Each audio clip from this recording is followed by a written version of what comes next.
ప్రేక్షకులందరికీ నమస్కారం. ప్రస్తుతం మనతో పాటు శ్రీ మాతంగి రాజశ్యామల ట్రస్ట్ వ్యవస్థాపకులు మహాబగల్ అఘోర తంత్రి బ్రహ్మశ్రీ నిశాంత్ శర్మ గారు మనతో ఉన్నారు. గురుగారితో మాట్లాడేద్దాం. నమస్కారం గురుగారు. మహాదేవ. గురుగారు, జూన్ నెలలో మేషరాశి వారికి ఓవరాల్గా ఈ నెలంతా ఏ విధంగా ఉండబోతుంది? ప్రజెంట్ గ్రహస్థితి ఎలా ఉంది? ఓవరాల్గా వీళ్ళు ఎలాంటి జాగ్రత్తలు, ఎలాంటి పరిష్కారాలు పాటించాలి గురుగారు ఈ నెలలో? మేషరాశి వారికి ఈ జూన్ నెలలో ఎలా ఉన్నది అంటే కొంచెం అవస్థక వ్యవస్థలో ఉంటారు. అది కూడా ఎలా అంటే మొన్న మే 30వ తారీఖు వరకు వారికి బాగుంది. 31వ తారీఖు నుంచి వారికి గ్రహస్థితులు అనేటువంటిది మారిపోతూ ఉన్నాయి. అప్పుడు ఏమవుతుంది అంటే వారికి గ్రహస్థితులు మారడాని వల్ల ఇంట్లో చికాకులు, విపరీతమైన గొడవలు అనేటువంటివి వస్తాయి. పాత వ్యాపారంలో ఎవరైనా ఉండేటువంటి వారు ఉంటారో వారికి అధికంగా ధన నష్టము అనేది జరుగుతుంది. పైగా ఇంకోటి ఏంటంటే వీళ్ళకి ఆల్రెడీ 7.5 అనేది నడుస్తుంది. దీనివల్ల వారికి ఏమవుతుంది అంటే ఆరోగ్య స్థితిగతులు కూడా మారిపోతూ ఉంటాయి. ముఖ్యంగా చెప్పాలి అంటే వీళ్లకు కిడ్నీ సమస్యలు అనేటువంటివి బాగా పెరుగుతాయి. స్టోన్స్ రావడం, స్టోన్స్ లేని వారికి కూడా స్టోన్స్ రావడం, స్టోన్స్ ఉండే వాళ్ళు ఇంకా కూర్చోలేరు, నిల్చోలేరు, ప్రయాణం కూడా చేయలేని స్థితుల్లో ఉంటారు. సో గురుగారు, ఇది ఏళ్ళనాటి శని మొదటి దశ కాబట్టి ఎక్కువ ఆరోగ్య సమస్యలు వస్తూ ఉంటాయి. అది ఎటువైపు కూడా తీసుకుపోతే అనేది కూడా చెప్పలేము. ఎందుకనంటే ఈ మనం దేన్నైనా జాగ్రత్తగా ఉన్నా లేకపోయినా 7 ఏళ్ల నాటి శనికి చాలా జాగ్రత్తగా ఉండాలి. ఎందుకనంటే మనకు మీరు వినే ఉంటారు, కొంతమంది మధ్యలోనే మరణించిన వారు. ఈ 7 ఏళ్ల నాటి శని అనేటువంటి అంతటి దౌర్భాగ్యమైన జీవితాన్ని తీసుకొని వస్తారు. అందుకోసం ఏంటి అని అంటే వీళ్ళు 7 ఏళ్ల నాటి శని అని చెప్పేసి అనుకోకుండా దానికి కావాల్సిన కొన్ని ప్రాయశ్చిత్తాలు కూడా ఆచరిస్తూ ఉండాలి. అవి ఆచరిస్తూ ఉంటే అయితే ఎటువంటి సమస్య రాదు. ఈ వ్యాపారంలో అధికంగా నష్టం ఉంటుంది. సో పెట్టుబడులకు దూరంగా ఉండాలి. ఇంకొకటి ఏంటంటే ఎవరికి నమ్మి కూడా డబ్బులు చేతిలో పెట్టకూడదు. అది సొంత భార్య అయినా భర్త అయినా కూడా పొరపాటున కూడా ఈ జూన్ మాసంలో వారు ఎట్టి పరిస్థితుల్లో కూడా డబ్బులు ఇవ్వకూడదు. పొరపాటున ఇచ్చారా అంతే, అవి మర్చిపోవాలి అన్నట్టు. పొరపాటున ఇస్తే మర్చిపోయినట్టు ఇంకా అవి ఎందుకనంటే అవి తిరిగి రావు ఆ నెలలో ఇచ్చినవి. మేషరాశి వారికి ఎందుకు అనంటే బృహస్పతి కాస్తంత అనుకూలంగా లేడు వాళ్ళు ఆ మాసంలో. అందుకోసం ఏంటి అని అంటే ధన నష్టము, ఎవరికైనా డబ్బులు ఇచ్చినా నష్టపోవడమే ఉంటది తప్ప ఎదుగుదల అనేది లేదు ఈ నెలలో వచ్చేసరికి. తర్వాత విద్యార్థులకు ప్రారంభమవుతూ ఉంటుంది స్కూల్లో.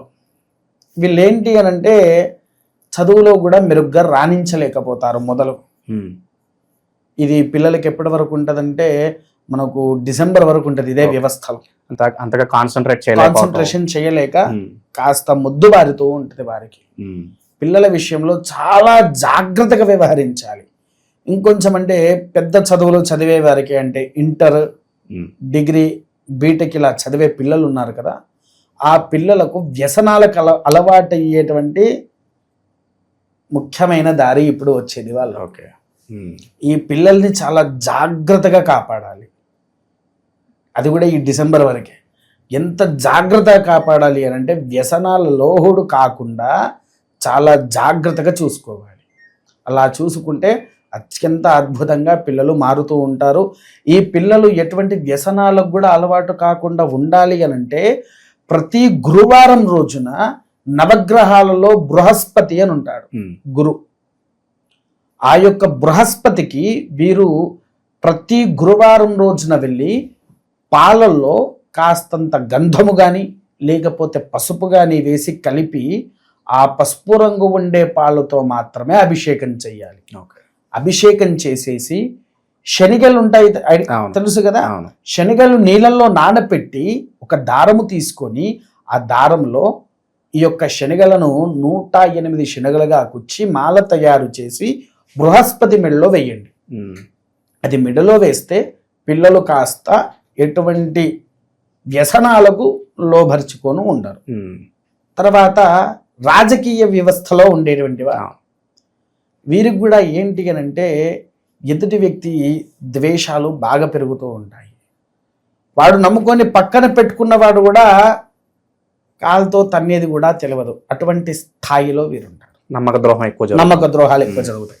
ఈ నమ్మక ద్రోహం వల్ల రాజకీయవేత్తలకు కొన్ని అనారోగ్య సమస్యలు అనేది కాకుండా తన యొక్క పేరు నష్టం అనేటువంటిది బాగా జరుగుద్ది. పేరు నష్టం అంటే ఐడియా ఉందా? ఏంటిది చెప్పండి. కొంచెం వీళ్ళ పేరు పలుకుబడి దెబ్బతినడం, అలా పలుకుబడి అనేటువంటిది నష్టపోతూ ఉంటారు. ఈ నష్టము రాకుండా వారు ఉండాలంటే ముఖ్యంగా ప్రతి సోమవారం శివుడికి కస్తూరి అనేటువంటి ఒక పౌడర్ దొరుకుతుంది మనకు పూజా స్టోర్లో. దానితో అభిషేకం చేయించండి. అభిషేకం చేసినటువంటి ఎడల ఆ యొక్క రాజకీయవేత్తలకు చాలా అనుకూలంగా ఉంటుంది. ఇక శుభకార్యాలు జరగడానికి ఏదైనా ఆస్కారం కనిపిస్తున్నా గురువు? శుభ కార్యక్రమాలు అయినటువంటి వీళ్ళకు ఎట్టి పరిస్థితుల్లో కూడా లేవండి. అది జరగలేదు. ఎందుకంటే చెప్పాను కదా, ఎందుకంటే వారికి శని నీచబడి ఉన్నాడు, బృహస్పతి అనుకూలంగా లేడు. దానివల్ల ఏమవుతుంది అని అంటే వారు అనుకున్న దానికి రివర్స్ అవుతుంది తప్ప అంత తొందరగా ఏది వారికి వచ్చేది లేదు, పోయేది లేదు. ఇంకెంత సమయం పట్టొచ్చు అంటారు గురుగారు మరి పరిస్థితి మెరుగుపడడానికి? మేషరాశి వారికి ఇంకా చాలా సమయం పడుతుంది. ముఖ్యంగా స్వగృహం కావాలనుకునేవాడు పొరపాటుని ఇప్పుడు కట్టుకున్నా కూడా దాన్ని నిలబెట్టుకోలేడు, ఖచ్చితంగా నిలబెట్టుకోలేడు. ఎందుకనంటే 7.5 నడిచేటివాడు ఇల్లు కట్టుకుంటాడు, పాపం ఉంటాడు, మళ్ళీ అది గృహప్రవేశం చేసుకున్న సంవత్సరం తిరిగా ముందుకే మళ్ళీ అమ్మేసుకోవాల్సి వస్తుంది. అప్పుడు వీళ్ళు ఏం చేయాలంటే గృహప్రవేశం చేసేటప్పుడు మొట్టమొదటిగా వాస్తు కళ్యాణం అంటే మండపారాధన అవన్నీ చేయించిన తర్వాత వాస్తు కళ్యాణం అని చేస్తారు. ఆ వాస్తు కళ్యాణాన్ని ఖచ్చితంగా ఆచరించాలి. వారు వాస్తు కళ్యాణం చేయించుకోకుండా ఇంట్లో మామూలుగా పూజలు చేసుకున్నాము ఓకే అనుకున్నారే అనుకోండి, సంవత్సరం తిరిగే లోపు పాపం వారు ఆ ఇల్లే అమ్మేసుకోగలుగుతారు. అదేంటి గురుగారు శనికి వాస్తుకి సంబంధం ఏంది అనే ఆలోచన మీకు రావచ్చు. శనికి జ్యేష్ఠాదేవి భార్య. జ్యేష్ఠాదేవి ఎవరో తెలుసా మీకు? దరిద్రలక్ష్మి, దరిద్ర దేవత అంటారు. ఆ దరిద్ర దేవత భార్య. వాస్తు పురుషుడికి బద్ధ శత్రువు, ఆమెను దగ్గరికి కూడా రానివ్వకుండా చేస్తాడు. వాస్తు పురుష హోమానికి అంటే వాస్తు పురుషుల కళ్యాణం చేసి దాన్ని హోమం గావిస్తే గనక ఆ ఇంట్లోకి జ్యేష్ఠాదేవి అనేటువంటిది రాదు. విన్నారా? అందుకోసము ఇవి పాటిస్తే వారికి సకల యోగ్యత అనేటువంటిది వస్తుంది. తర్వాత సినీ ప్రముఖులు.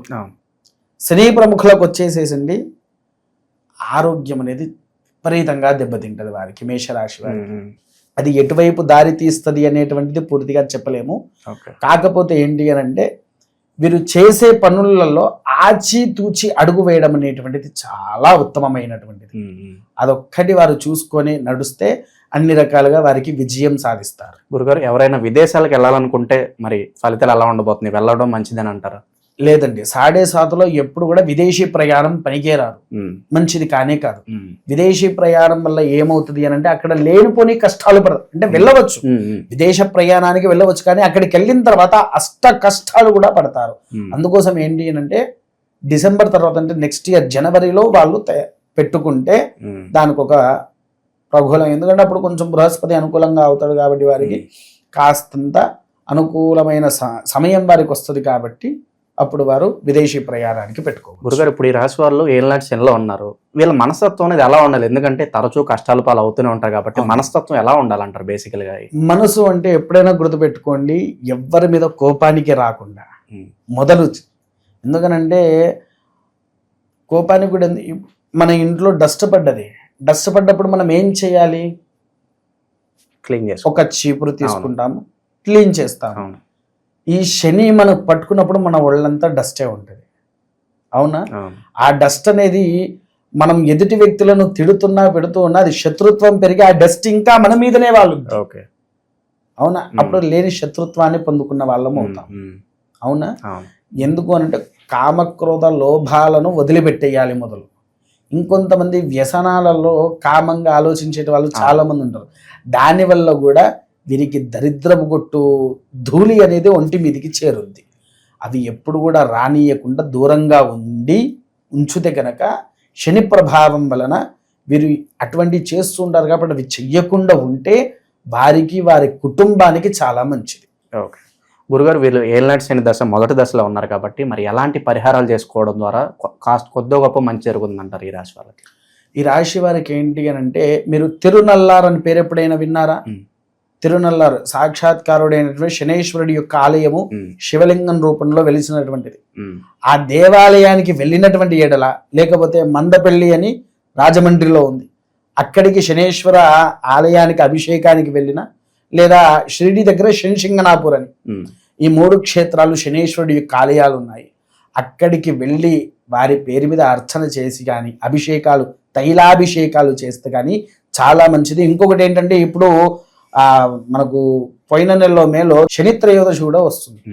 అది వచ్చినప్పుడు వాళ్ళు తైలాభిషేకం చేసుకొని ఉంటే ఇంకా బాగుండేది.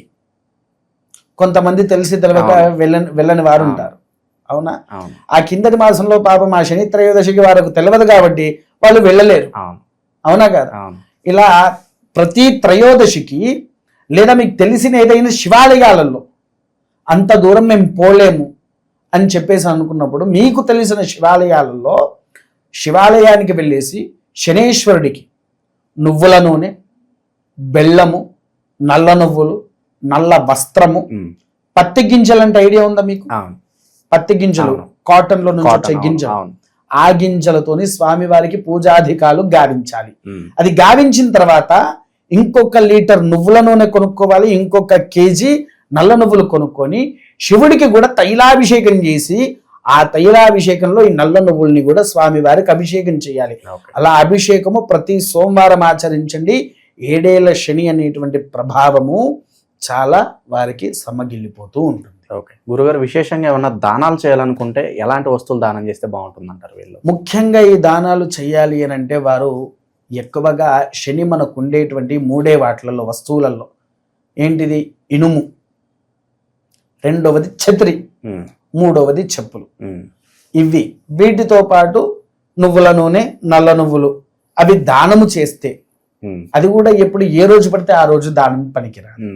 అయితే శనివారము లేకపోతే శనికి కలిపి వచ్చేటువంటి త్రయోదశి, శని త్రయోదశి రోజున, అట్టి రోజుల్లో కనుక వారి యొక్క దానాలు చేస్తే సకల యోగ్యత అనేటువంటిది శనేశ్వరుడి యొక్క అనుగ్రహం వాళ్ళకు దక్కి, ఎటువంటి వాటికి కూడా బానిస అవ్వకుండా, ఎటువంటి చెడు జరగకుండా స్వామివారు రక్షిస్తారు వారిని. ఓకే, మేషరాశి వాళ్ళకి ఓవరాల్గా జూన్ నెలలో ఏ విధంగా ఉంటుంది, ఎలాంటి జాగ్రత్తలు తీసుకోవాలి, మీ మాటల్లో చాలా బాగా వివరించారు గురుగారు. ధన్యవాదాలు. మహాదేవ.